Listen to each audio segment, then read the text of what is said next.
Welcome to new TV Telugu. ఇప్పుడు Telangana top 10 చూద్దాం.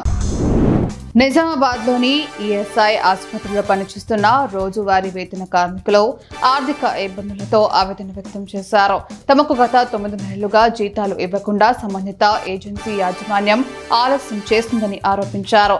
రోజువారీ జీతాలతో జీవనం గడిపే తమకు జీతాలు లభించక ఆర్థికంగా తీవ్రంగా నష్టపోతున్నామని వారు తెలిపారు.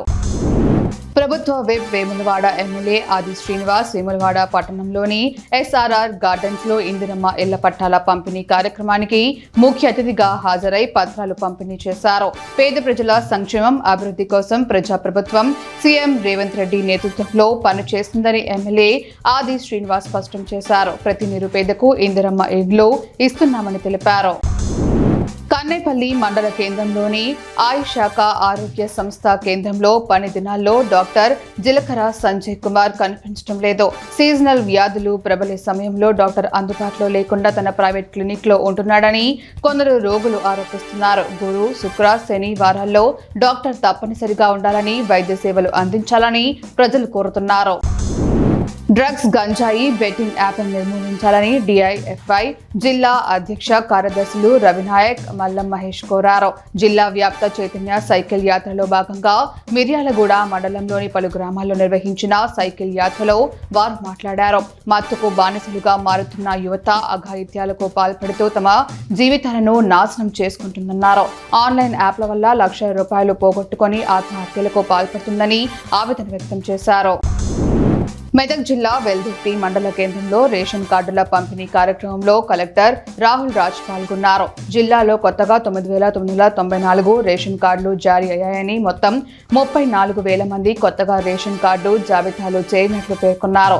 ప్రభుత్వం ప్రజల సంక్షేమం కోసం ఎప్పుడూ కృషి చేస్తుందన్నారు. ప్రస్తుతం సన్న బియ్యం పంపిణీ చేయడం ద్వారా నిరుపేదలు రేషన్ బియ్యాన్ని వాడుకుంటున్నారన్నారు. సంగారెడ్డి జిల్లా జిన్నారం మండల కేంద్రంలో నూతన శివాలయం నిర్మాణం కోసం శివస్వాములు ఆధ్వర్యంలో భిక్షాటన కార్యక్రమాన్ని ప్రారంభించారు. గ్రామ ప్రజల సహకారంతో భక్తులు తమ సదుద్దేశంతో విరాళాలు అందిస్తూ కార్యక్రమానికి మద్దతు తెలిపారు. ఈ కార్యక్రమం ద్వారా సేకరించిన విరాళాలను శివాలయం నిర్మాణానికి వినియోగిస్తున్నట్లు నిర్వాహకులు తెలిపారు. గ్రామాల్లో సద్భక్తి వాతావరణం నెలకొంది. ములుగు జిల్లా ఏజెన్సీ మండలంలోని తాడ్వాయి, ఏటూరు నాగారం, మంగపేట, కన్నాహిగూడెంలలో పోలీసులు వాహన తనిఖీలు చేపట్టారు. మావోయిస్టు వారోత్సవాల నేపథ్యంలో అప్రమత్తమైన పోలీసులు ప్రతి వాహనం చెక్ చేసి పంపిస్తున్నారు. ఆగస్టు 3వ తేదీ వరకు జరగనున్న మావోయిస్టు సంస్కరణ వారోత్సవాల నేపథ్యంలో అవాంఛనీయ ఘటనలు జరగకుండా ముందస్తుగా సోదాలు నిర్వహిస్తున్నారు.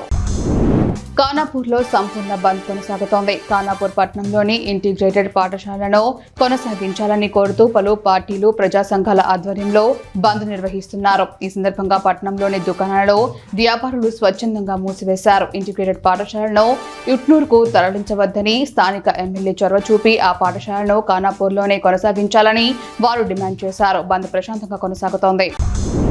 నిజామాబాద్ జిల్లా ఎడపల్లి మండలంలోని నెహ్రూ నగర్ గ్రామంలో బోధన్ శాసనసభ్యుడు, మాజీ మంత్రి సుదర్శన్ రెడ్డి జన్మదిన వేడుకలను కాంగ్రెస్ నాయకులు ఘనంగా నిర్వహించారు. ప్రజలు పాల్గొనడంతో ఈ కార్యక్రమం ఉత్సాహంగా జరిగింది. నేతలు ఆయన సేవలను గుర్తు చేసుకుంటూ శుభాకాంక్షలు తెలిపారు.